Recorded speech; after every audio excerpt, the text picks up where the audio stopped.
Good afternoon. Please be seated. Good afternoon. Today I am announcing broad executive action to protect the young people of the United States from the awful dangers of tobacco. Over the years, we have learned more and more about the dangers of addictive substances to our young people.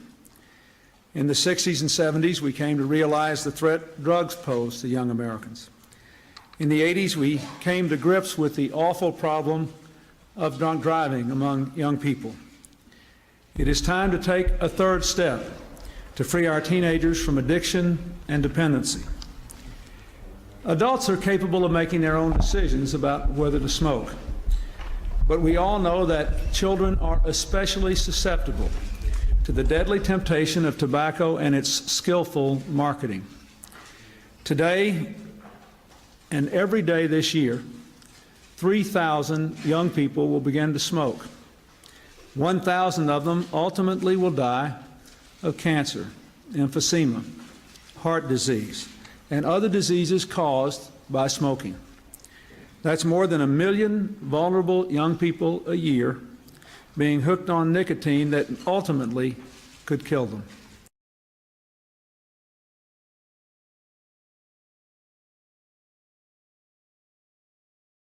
I will restrict sharply the advertising, promotion, distribution, and marketing of cigarettes to teenagers. I do this on the basis of the best available scientific evidence, the findings of the American Medical Association, the American Cancer Society, the American Heart Association, the American Lung Association, the Centers for Disease Control.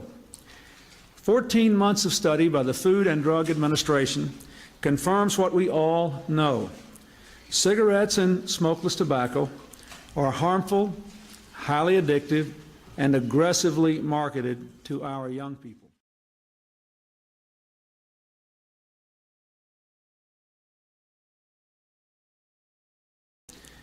We need to act, and we must act now, before another generation of Americans is condemned to fight a difficult and grueling personal battle with an addiction that will cost millions of them their lives.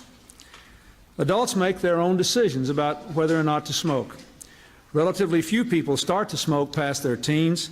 Many adults have quit, many have tried and failed.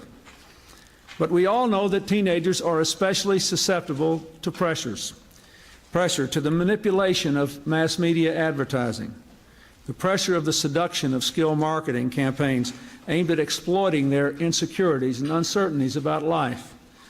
When Joe Camel tells young children that smoking is cool, when billboards tell teens that smoking will lead to true romance, when Virginia Slims tells adolescents that cigarettes may make them thin and glamorous, then our children need our wisdom, our guidance, and our experience. We are their parents, and it is up to us to protect them.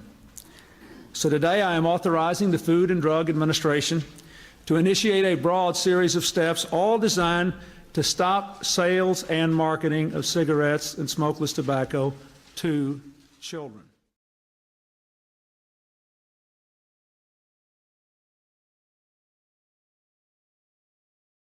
So today I am authorizing the Food and Drug Administration to initiate a broad series of steps, all designed to stop sales and marketing of cigarettes and smokeless tobacco to children.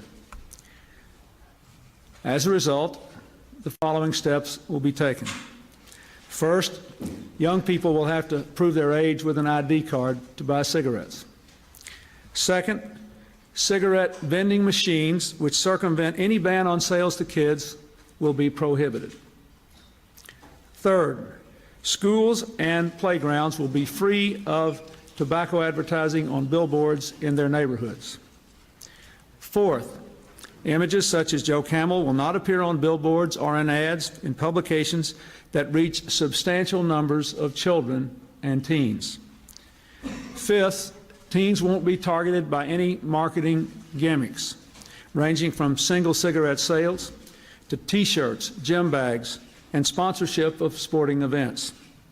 And finally, the tobacco industry must fund and implement an annual $150 million campaign aimed at stopping teens from smoking through educational efforts.